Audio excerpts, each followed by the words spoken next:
Hello SourceFedNerd Movie Club, it's me Jenny, aka ClassyLibrarian, and this week's movie was Robin Hood Men in Tights, and I have to apologise for my subscribers because I literally just reviewed this for the Hairy Movie Club, linked to my video somewhere on screen, and I'm doing it again. And I'll just sum up briefly what I said, and I hope that I then go into more details and different things. So quick review, I love this film, I own it on DVD, I've watched it so many times, I didn't mind rewatching it again for this review. I think the acting throughout is very well done, it's very silly. I think Cary Yules completely steals the show by the fact that he's able to pull off the combination of being the quintessential movie hero, he's able to pull off the physicality of the role and the charming aspect of his character and an English accent, and he does a very good English accent, I just have to state that. And he's also able to pull off the very stupid, silly, childlike humour, the slapstick stuff, very, very well, and I think he's definitely the shining light in this. That's not to say that the other actors are not good, but when the acting falls a bit flat, it's definitely saved by the fact that it is a parody. Overall, I love the variation of humour, I love the anachronistic stuff, I love the slapstick stuff in its own right. Definitely, maybe nostalgia comes into that a little bit, but I do like the slapstick stuff. I love the breaking the fourth wall stuff, and I like the adult humour. And there's obviously sexual adult humour, particularly with the chastity belt plotline, because it does parody the fact that Maid Marian has to always be a maid, and why is that? Because. And just it leads to a lot of sexual humour, including drills and the night is young and you're so beautiful, and that's directly sexual and it's funny in its own right, definitely aimed at adults and children can gloss over it, but there's also adult humour that's not necessarily sexualised, like the concept of going to a holiday resort and your holiday rep being so annoying, it's basically torture, and I like that. I just found that funny on this particular viewing. I also just... the overall style of humour is very well done.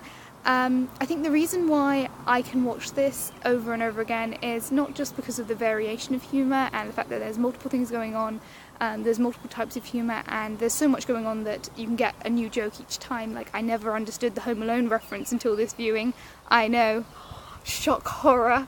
But there's the fact that Robin Hood is one of the few mythologies, along with King Arthur and that particular group of British mythology, which hasn't been spoiled by either religious aspects or by a kind of stigma of being boring. A lot of the Greek mythology has been ruined by the fact that, particularly for children, it has this completely untrue kind of feeling of being, oh, boring historical stories. And this one, the Robin Hood and the King Arthur plotlines, mythologies are completely so intrinsic to perhaps just British culture, but to culture in general, that it's not just parodying one film, which it does reference, and it is perhaps mostly a parody of Robin Hood Prince of Thieves.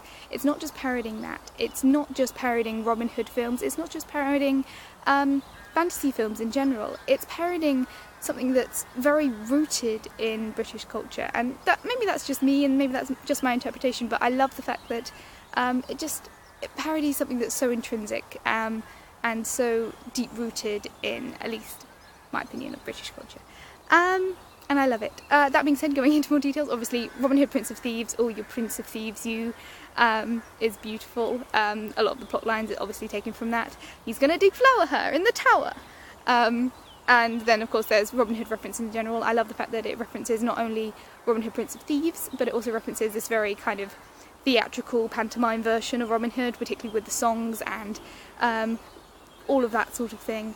Going into the wider Robin Hood mythology, the concept that Robin Hood has been retold so many times, he is responsible for so many different things, like reforming the church and reforming the monarchy and protecting the peasants, creating folk dancing, and all of those things, the fact that it's a wider version of Robin Hood.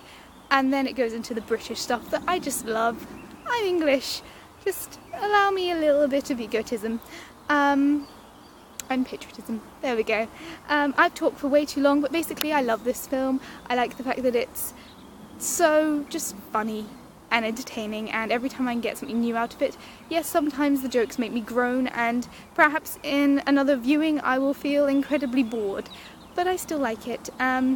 just as an extra point, because I've just remembered that I wanted to say this, I like the fact that it parodies fantasy genres, particularly in terms of the set design and costumes, the way that the chandelier sequence and the costumes are very deliberately anachronistic to modern films, pre-Lord of the Rings fantasy films, where they're using synthetic golds and stuff and over-the-top décolletage, just for the sake of parodying that particular branch of fantasy films, like pre-Lord of the Rings, when it was all meant to be a bit campy. And I just love that. I just want to say that. Anyway, I've been talking for way too long. Feel free to comment down below. SourceFedNerd editors, if you feature me this week, feel free to go creative with the name, but you've always been so lovely to me, so please be nice. And I will see you guys all next week. Bye guys.